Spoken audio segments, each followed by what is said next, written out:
Hello friends, this is Mike from Wright, and this is the explanations video for SAT 2's reading section, passage number 2, question 15.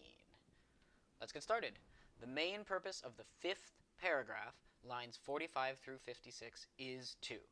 Now, this is another purpose question.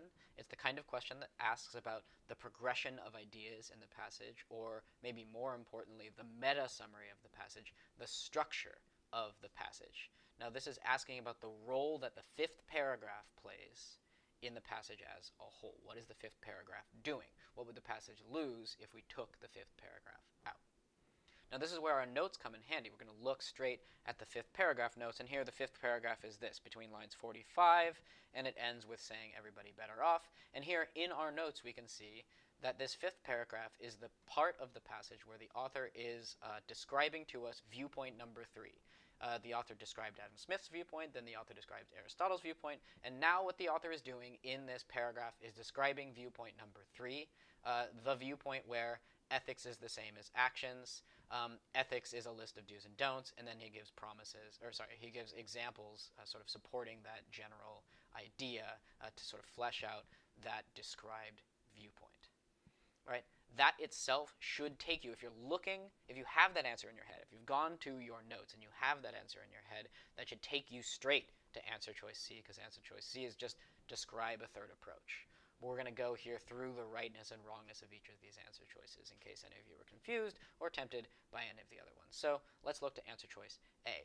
The main purpose of the fifth paragraph, lines 45 through 56, is to develop a counter-argument to the claim that greed is good. Now, I've underlined two parts of this claim in answer choice A, and those are the parts that I think are problematic.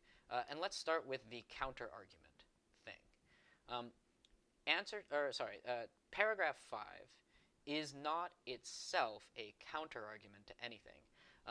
The author isn't describing one thing and then describing an objection to that thing and then describing a counter-argument to that thing. In fact, actually, later on, the author makes the point that the different viewpoints that he's describing in this passage can all be happy together. He gives the example of fair trade coffee as an example, like to illustrate the fact that these three viewpoints, even though they have differences sometimes, are essentially like they can coexist really well together.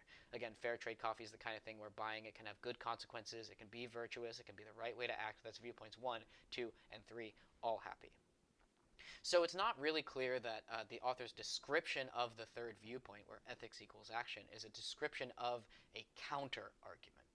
There's no other argument that this argument is countering. It's more an alternative, sort of additional view. It's more like if you're transitioning between them, it's more like an also than it is like a however. All right.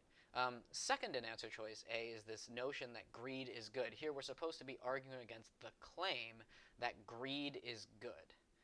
Now, that claim also doesn't really appear in the passage.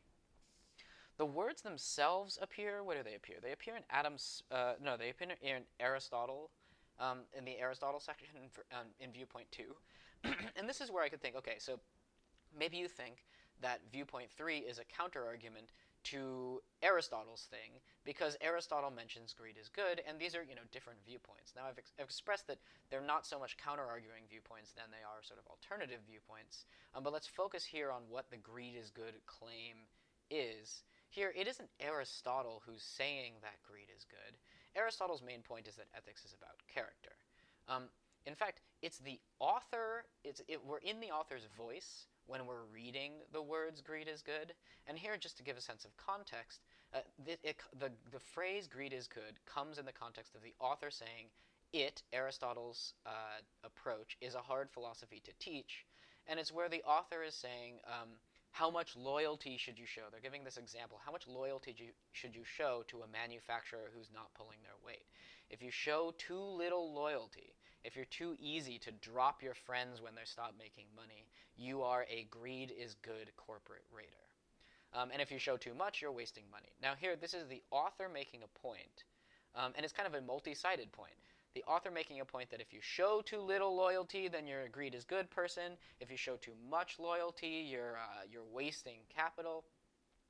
So here, there's no greed is good big claim that viewpoint 3 is designed to argue against. Instead, greed is good. This buzzword is designed to catch your eye. It's something that is in the passage and is pretty obscure, so you might be proud for remembering it.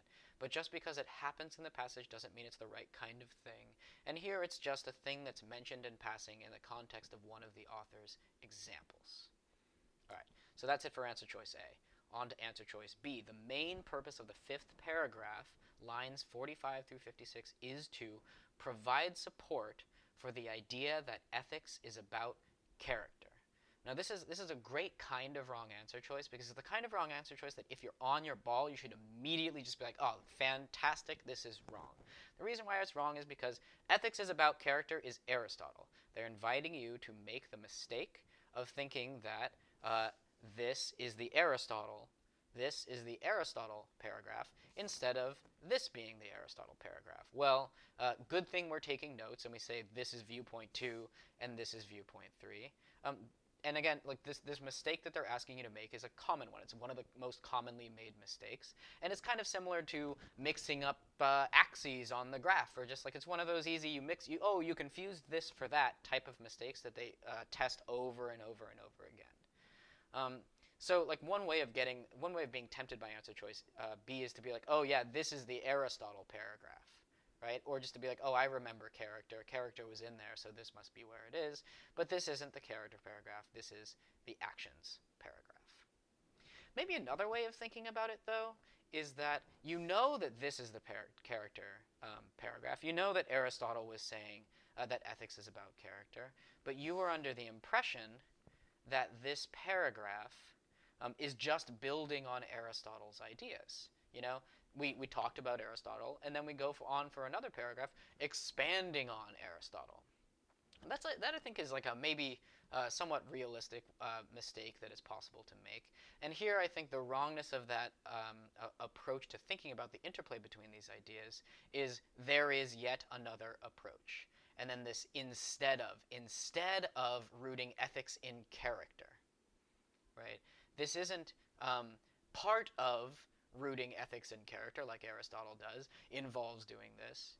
This is, instead of Aristotle's way, we're going to do a new way.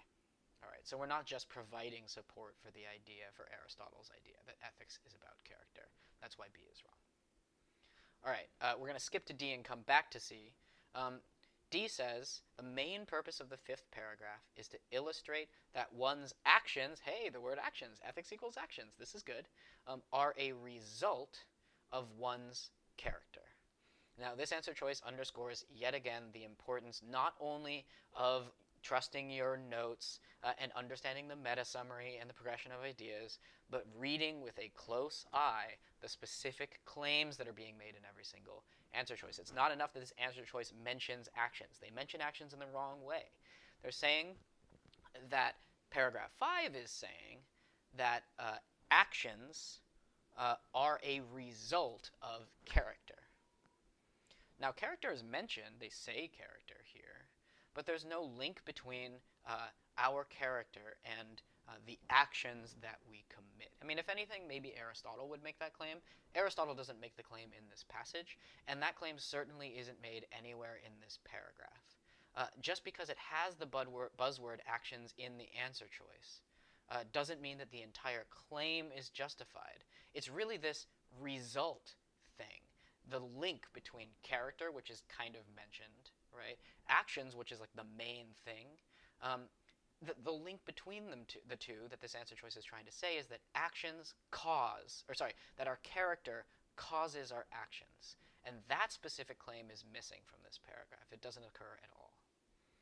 All right, now contrast that with our correct answer choice. This is answer choice C, where the main purpose of the fifth paragraph, lines 45 through 56, is to describe a third approach to defining ethical economics. Now, this makes no mention of any of the buzzwords or any of the like obscure things that we might have been proud to remember. It makes no mention of greed is good, for example. That's like, oh man, that's really obscure. You need to be smart to remember that. It makes no mention of actions even, which makes it probably less tempting than D initially because it doesn't say the buzzwords that we associate with our notes, right? Ethics equals actions. It does, however, hit the nail right on the head with respect to the meta summary of the passage. The author has described one approach, the author has described another approach, and now the author is describing this third approach. And it's really important here that this third approach to what is right as well. It's a third approach to defining ethical economics. Here we're asking, instead of rooting ethics in character, so character was one way of rooting ethics, one thing to root ethics in, or consequences, that was another thing to root ethics in, we're going to root ethics in actions. Here we're going to define ethical economics in terms of actions. That's the third approach. All right, that's it for this question. I'll see you in the next video.